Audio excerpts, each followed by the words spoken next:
It's time to get your checking account to zero with free checking from PenFed. That's zero ATM fees, zero balance requirements, and zero time spent waiting for your paycheck to direct deposit because you can receive it up to 2 days early. Open your account with just $25 and see how big zero can be. Apply online today at penfed.org/free checking. Early direct deposit eligibility may vary between pay periods and timing of payer's funding. To receive any advertised product, you must become a member of PenFed, insured by NCUA. PenFed's got great rates for everyone. This episode of the podcast is brought to you by Bear Boat Alaska, up your DIY hunting game with one of their 37-foot adventure yachts. You and 5 of your friends can hunt, fish, set crab pots, shrimp pots, and take DIY to the next level. Bear Boat Alaska is locally owned by a Ketchikan resident who lives here year-round. Call Larry at 907-617-4542 or go to bearboatalaska.com. That's B-A-R-E boatalaska.com and tell Larry you heard about it on this podcast. Harrison Gottschling, good morning. Good morning. How are you? Good. It's 5:29, so we got a little bit of an early start on this one. We did that 5 a.m. one a while ago, the notorious 5 a.m. one where we both sounded like we were trying out for crash test dummies. That's a pretty accurate statement. Yeah, it was terrible. I listened to it once and I turned it off about 5 minutes in. Yeah, the thing is now we might sound like that, but we don't know. It sounds, I feel like I'm up, I'm at 'em. I got my green smoothie here to start the day with some water. You start with coffee right off the bat, or what do you do? I try to. I try to get onto that vice as hard as possible, as quickly as possible every day. Just hit it right off. Do you have like That's a timed coffee maker? So it's no programmed? No, I'm a bit meticulous with my coffee routine. I sit down and, grind beans for the day, French press it, that type deal. Oh wow!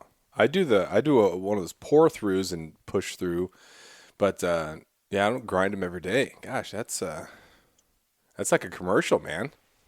I don't know if it makes a difference, but I feel good about it.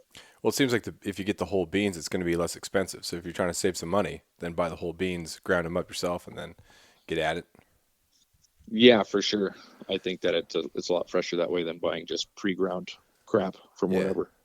I try to get a couple hours into my day first before I hit the coffee. So I get the initial bodies waking up and then get to school. Then I start hitting the coffee. Like right as I'm starting to plateau, kind of, then just hit the coffee and it's on. And the kids have no chance. There's no way they can match my energy. Just crush them. Yeah, if there's any sort of inkling of nonsense, it is quelled very very quickly. But yeah, it's fun to have that good routine where you're not just totally dreading everything and you're rolling out of the bed, 8 minutes before you have to be at work, and so you're still waking up while you're at your job. It's just not. I kind of like to get up earlier and start the day. Yeah, I wish I normally woke up around this time every day, but I can't bring myself to do it. I like to stay up after the kids are asleep, hang out with the wife, do whatever, watch TV, read a book.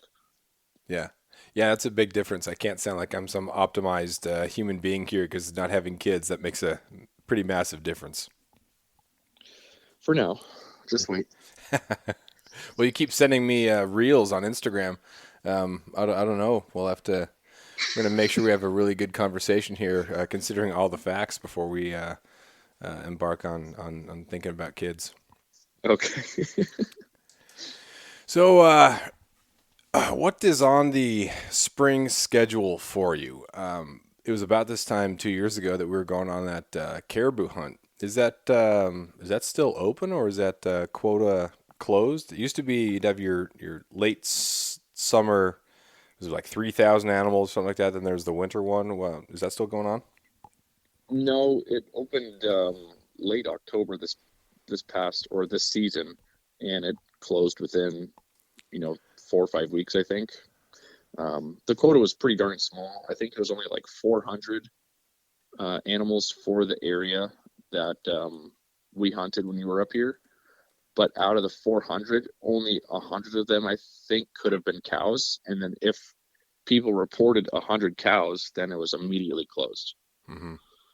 So I went out just kind of like on a whenever it first opened, and I only saw like I think 6 caribou uh, along the entire stretch that we kind of hunted, and they were way out in the middle of nowhere, pretty much. So that was back in the 70s. It was down to 4,000 or something like that, and then it was up Something estimated really as small. high as 70,000 or 80,000, something like that, and Mm-hmm. 5-10 years ago. And then it was a matter of making sure that there was enough sustainable food for them, and so that's why they're trying to manage the numbers in a good way. So is it that the migration has moved a little bit? Is it still a pretty healthy herd? They're just in a different location, or did all of a sudden things get pretty bad? No, I think it's a combination of things. One of the big things is that, caribou, they're going to move wherever they want, whenever they want, type of deal. So, I mean, they have a general pattern that's very broad for migrating in their specific areas throughout the year. But, they could be 20 miles, you know, different from one spot to during one part of the year to the next year, that same time frame, they could be drastically in very different areas. And then, especially if there's groups of them or groups of different herds that overlap, they don't have like handkerchiefs on that are different colors to be like, hey, I'm part of the 40-mile herd, you're part of the Nelchina herd, don't talk to me. Yeah. They just do whatever. I know that is something that happens up north in like the Central Arctic herd and the porcupine herd, that they kind of intermingle with each other. And same thing with the Nelchina herd and the 40-mile herd, is that they kind of can intermingle at times, and big chunks will break off in one or the other. And I believe that's what happened with the 40-mile herd in several years ago, where not a big chunk of animals from the Nelchina herd joined the 40-mile herd and really boosted that number way up. And that's when biologists, I think, got kind of spooked out. Interesting. And then it was like off to the races for, tags where it was like 5,000 a season. Like, go ahead, go at it, blast away as much as possible. And then they'll open up the winter hunt. And it's the same quota, and, bulls and cows. And it's just, I think a couple of years ago, individuals could shoot 3 a season. Wow. Well, I guess that, that makes some sense with them, just with that many animals. I don't know how they'd be able to tell like who was in what. So that does make some sense that they would kind of pair off and move and whatnot, just based on what the other people are doing, or where the food is going, and what you're feeling like. So yeah, that's are people kind of worried about it? What's the general consensus up there about with locals? After years of fine print contracts and getting ripped off by big wireless providers, if we've learned anything, it's that there's always a catch. So when I first heard that Mint Mobile offers premium wireless starting at just $15 a month, I thought, what's the catch? But after talking to them and using their service, it all made sense. There isn't one. Mint Mobile's secret sauce is that they're the first company to sell wireless service online only. They cut out the cost of retail stores and pass those sweet savings directly to you. For anyone who hates their phone bill, Mint Mobile offers premium wireless for just $15 a month. I was hesitant about having to get a new phone and a new phone number, but with Mint, you can use your own phone with any Mint Mobile plan and keep your same phone and your same phone number along with all of your existing contacts. Mint Mobile gives you the best rate whether you're buying for one or for a family, and at Mint, families start at 2 lines. All plans come with unlimited talk and text plus high-speed data delivered on the nation's largest 5G network. Switch to Mint Mobile and get premium wireless service starting at just $15 a month.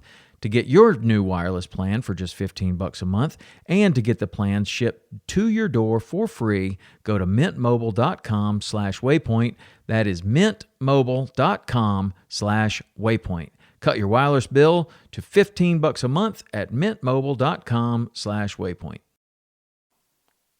I think it's, especially over the past few years, it's been a really steady thing where there's going to be a fairly big fall hunt, and then there's going to be a fairly big winter hunt. And it's kind of been dwindling down over the past 2 years for winter access and like the allotted winter tags.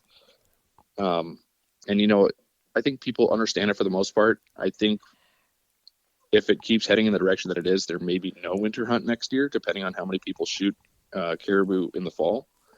So, people may get upset that there's no winter hunt. People are always bashing Fish and Game for one reason or another, saying, "Oh, you're mismanaging the herds" or whatever. But I think it's just part of the natural course. I think it's such a volatile, particular hunt in Alaska that no one can say. Even the biologists will know what's going to happen next year, type of deal. Yeah, everyone's just guessing. You have some information. You're trying to make a good determination, but yeah, it's all just guesses. So if that's kind of the big winter one, what else you got? I don't know, you're still a couple months away from bear, right? Absolutely, yeah. I got invited to go down to a bear camp with our friend Steve, but I think I'm going to have to pass because I'm traveling in April for 3 weeks out of the country, and then after that, it's off to the races once the snow melts here for me to continue working on my place. Yeah, where are you going in April? Belize for 3 weeks. You doing some fishing down there? You just like going to hang, or? I am going to go fish, yeah, but mostly, I'm taking wife and 2 kids down there. We're going to do a big trip about it. Going to Guatemala, see some Mayan ruins and stuff, and it's going to be a blast. But I got an all-day fishing charter for me and my son, like a private fishing charter that is both inshore and a little bit of deep sea, and even some diving and spearfishing, and it was like $400. Nice. That's for the both of us. That's a private tour for all day, so I'm very excited about that. Yeah, shoot, that's gonna be awesome. Are you taking them out of school, or are they homeschooled? Oh, we're taking them out of school. Yeah. There's those educational experiences can be great, and it depends on. I mean, you can't judge parents for what the decisions they make about family vacations and whatnot. There's always a couple kids who, when they come back, they're just horribly behind and frustrated and end up getting bad grades. Or, well, can I do this late and this and that? But the workload when you're a senior is a lot different than when you're, what grade is Revan in? First, yeah. So he'll have some awesome cultural experiences. So he'll be fine. But yeah, sometimes it's a great family opportunity to do it. And sometimes that's just when it falls during the school year. I don't really advocate for that at the high school level. You just miss so much, and then the kids get stressed out, and I don't know, you got a lot of other time to do the stuff, but when the kids are young, shoot, do it. If you're doing anything else in the summer besides hanging out in Alaska, then you're doing something wrong. Yeah. If you're traveling anywhere during the summertime, it's brutally hot anywhere in the lower 48 now in the summertime. Yeah. Or like even in Portland, it's like 110 degrees or some crap. Yeah. It's wild. Yeah, it's gross. My family always would go down and visit grandparents during the summer. So we'd have kind of the beginning of summer and then the late part of summer. We'd always get back in late July, and so we'd have some of that fun, the peak of the salmon run and all that stuff. So we had a lot of fun. But it was cool to go down to Colorado and just get some. My parents wanted to make sure that I had some experience out in the lower 48, so that I wasn't intimidated when it was time to go. I could go, and I wasn't like, oh my gosh, the lower 48 is so scary, or maybe I'll just move to Ketchikan, maybe I'll just live there, or maybe I'll just stay here. It's if you want to come back on your own terms, but at least have the courage to go check it out if you want to. If you don't want to, if you have other skills, but just see it and make an informed decision rather than never seeing it. Nope, never will. Yeah, I think especially living in, pretty much anywhere in Alaska, I think you can consider remote. But I think traveling to the other states as a kid or teenager or however a young adult, I think it's very important. Yeah. Just to see other stuff. Yeah. Get curious about it, just kind of see that way. Otherwise, you'd think that the rest of the world is just what you see on TV and social media, and it's not. Just there could be some really cool thing that you don't even know about.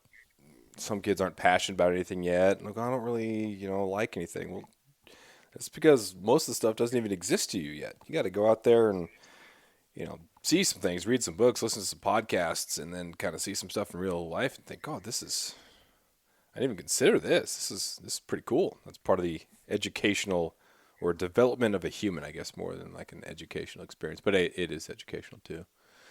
So Yeah, it's always kind of blows me away that there are people who live in Alaska year round that don't recreate outdoors at all in any way, shape, or form. It's like, how on earth are you even alive here? Like, it'd be extremely depressing. It's expensive to live here. There's no real activities to do, even if you live somewhere like in Anchorage. It's just kind of, you can get very bleak. Yeah. Yeah, the people who never leave the state, but they're so busy crushing it or just doing everything that the state has for them, then you think, yeah, well, this is the way that this should be lived. This person is making the most of everything. They're not just regurgitating the brochure or talking about all the stuff they could do. They're doing all of the stuff, and there's just not enough time for them to do all the stuff. So there's not enough time for them to leave or vacation. And that's an awesome thing that they are able to live it at that level, and they truly enjoy it, truly love it, and they don't have this, I must be missing out, or what if I would have done this? And that's kind of ultimately what you're looking for. Alaska's not for everybody. You graduate and you leave. Sometimes you graduate, stay. Maybe you're an adult and you come up here. It's different. It's certainly miserable at times. Yeah, it seems like there's kind of where people will move up here on purpose and they will just get after it like crazy, versus the person who maybe has been born and raised here and kind of takes things for advantage and doesn't really get after as much as someone who wants to come up here purposefully to do everything that they can. Mm-hmm. Yeah, it's a cool thing to see, and kind of a reminder to make sure that you make the most of everything, because it can be kind of tempting, especially this time of year, to just wait till spring. But there are some things that you can do. It's pretty gross, but you can still hike, you can still get out, you can still enjoy things, you can still set shrimp pots as soon as the weather gets calms down a little bit. Do all those things. You got to do all those things, otherwise, yeah, like you said, you're just living inside. You could live inside in a lot warmer spot than here. Yeah, for sure. This year was the first year that I did a full trap season, and it's been a blast. I've taken my son most times, then I haven't, and it's been a great time. Nice. I haven't been steelhead fishing yet, and that's usually my winter thing. Been working on the house, so I'm thinking, oh, well, it's not that I'm being lazy. It's that, where every weekend has been for the house. So it's looking at the next couple weeks, get out, hopefully during spring break, be able to get out.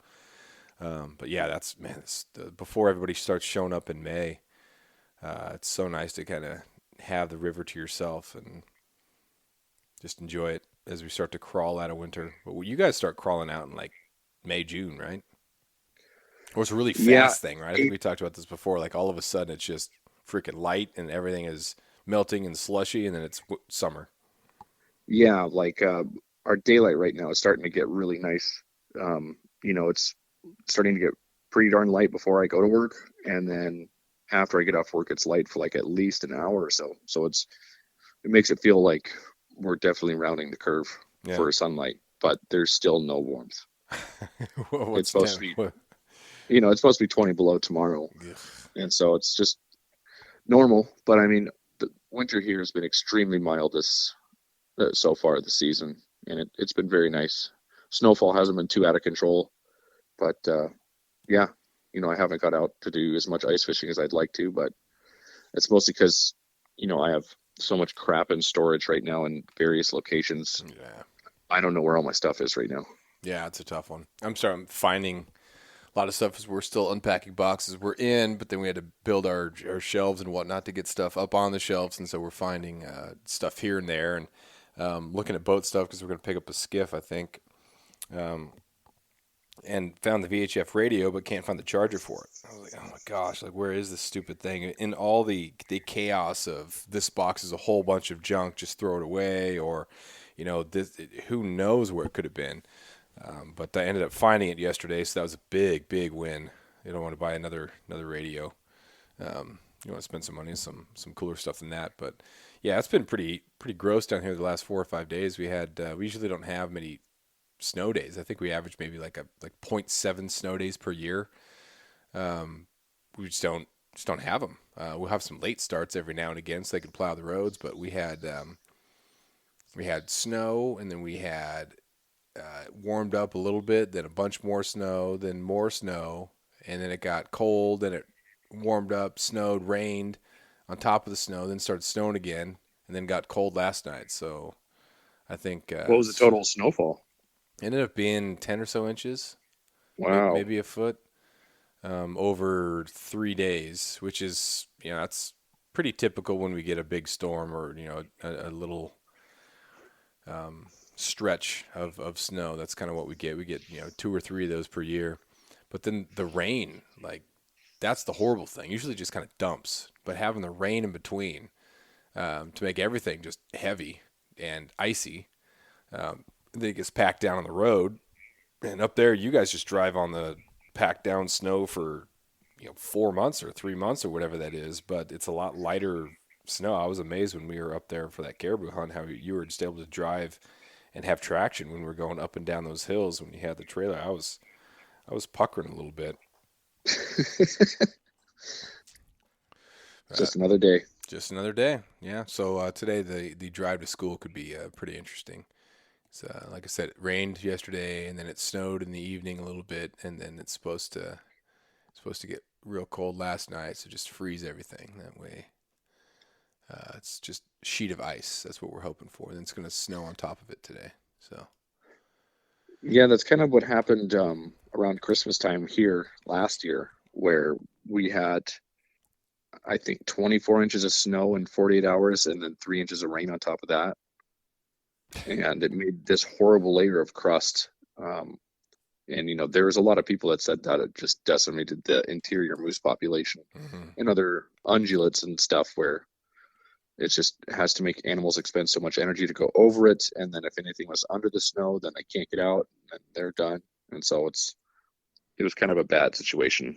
Yeah. It made the roads so unbearable last year, but yeah. I was talking with someone about that on podcast actually just after Christmas. They're saying just how many moose you could find in the Fred Meyer parking lots, because that was the only area that was pretty clear, and so they were just hanging out there. Yeah, that's true. You can't do anything else. I don't know, who was that? Was that with Chris from Screaming Eagle? Yeah, I think I was talking with Chris from Screaming Eagle. He's down in Wasilla. I was talking about that, and it's a big problem.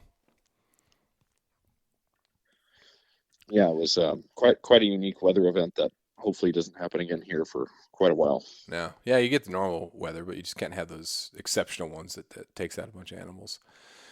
But so where was that bear camp? You've been down? Was it Kenai Peninsula that you had the bear camp there, or down in the? It was down by Homer. Okay. Yeah. And. Yeah, Steve invited me, and he had a couple friends that he wanted to have go, but they dropped out. And so the only year that I went, I invited another friend of mine, and we went and we shot 2 bears and a coyote, but we saw probably like 5 or 6 bears, I think, over the few days that we were there. But it was a real easygoing, just hunt like tidal flats and stuff, and hunt in the mornings and evenings, and just kind of hang out in the afternoon, take naps and cook and hike around and glass. I mean, it's a beautiful area down there if the weather's good. Mm-hmm. I love the spring bear hunt just for that. Like you emerge from the winter and just hanging out, just glassing. It's super casual. It's not hardcore. It's not necessarily covering a bunch of miles. Nice, just cruise some inlets or just choose an inlet and wait for something to come out. Like you said, just eat, talk, chill. It's just a super, super cool hunt. I like that a lot. And if you want to make a move on something, you can, but it's not, you don't have that attitude of must. So, yeah, pick through if you want, just enjoy it. Yeah, absolutely. Except, I think traveling down to Homer is like a 10-hour drive from here. So it's quite a ways. Yeah, that's like the entire length of the civilized road, right? Because once you get north of Fairbanks, I don't want to say it's not civilized, but you start to get in. There's not really a destination up there unless you're going up there to hunt. So as far as community to community, Fairbanks to Homer is about the full length of it. Yeah, it's a good long drive, man. So after bear, you're looking at you got a caribou trip coming up in September. No, me and Steve are going sheep hunting. Sheep this year. hunting. That's right. Yeah, that's right. Yeah, We didn't draw any tags, so we kind of decided before tags even came out that our main priority this year is to go for sheep. Even though the sheep populations are down, I had a buddy who went into this area last year on some intel that I gave him, and he came back with some pretty positive reports. So that's the plan for this year. Nice. Yeah, it's Ryan that got that. That's one of those things that I would have caught if this would have been in the afternoon. My brain would have been functioning enough to know that Ryan is going to hunt that awesome caribou tag, and you guys are doing the sheep stuff. So that's my excuse. Yeah, Ryan's been picking my brain ever since the tag draws came out, and it's a draw hunt, so it's like, yeah, I'll break it down for you as much as I possibly can. I gave him people's phone numbers. I drew on maps for him, and he's been texting me all these questions and stuff over the past couple weeks, and it's been a fun time talking to him about it. Yeah. Getting to mentally relive that hunt. Yeah, that's cool that it worked out perfectly that we're up there, and so he's able to meet you. We can kind of work on the cabin, kind of hang out for those couple days when we came back down from the caribou hunt. And that's the cool thing about, a lot of locals are super, super protective and don't talk to anybody else. They keep their stuff very close, but there's a lot of really helpful hunters that they're not exactly going to give you every single little detail and tell you exactly what to do, but at least give you something where you can feel like you can develop a good plan, and so you feel like you're hunting it right. And it's really nice how helpful people can be. Yeah, and I think it's one thing where it's like if you have a spot that you're gonna go to every single year to feed yourself and your family, and use whatever vacation time you have, if that's the way you go about it or whatever, then it makes sense to protect your stuff. But if it's a 1% to 2% chance to draw a tag, and there's not really a whole lot else going on in that area, yeah, then it makes sense to me to just be open about it. I'm not going posting everything on social media like, hey, this is X marks the spot, this is where I shot it, this is where I landed. Yeah. But if it's a friend asking me, then it's like, sure. Yeah. No problem. There were a couple times early in my writing career, I think I overshared a little bit because it was just, I don't know. I didn't really consider the consequences, I suppose. And so now I've really reined it back. I'm like, man, I kind of wish that I was super, super from the start. Just very hesitant about sharing details, but especially like with steelhead fishing, just mentioning a river, even mentioning an island, ends up being kind of messed up. But well, man, we're gonna call that a day. I get going here, get some breakfast, and head to work. So thanks for taking some time out of your morning.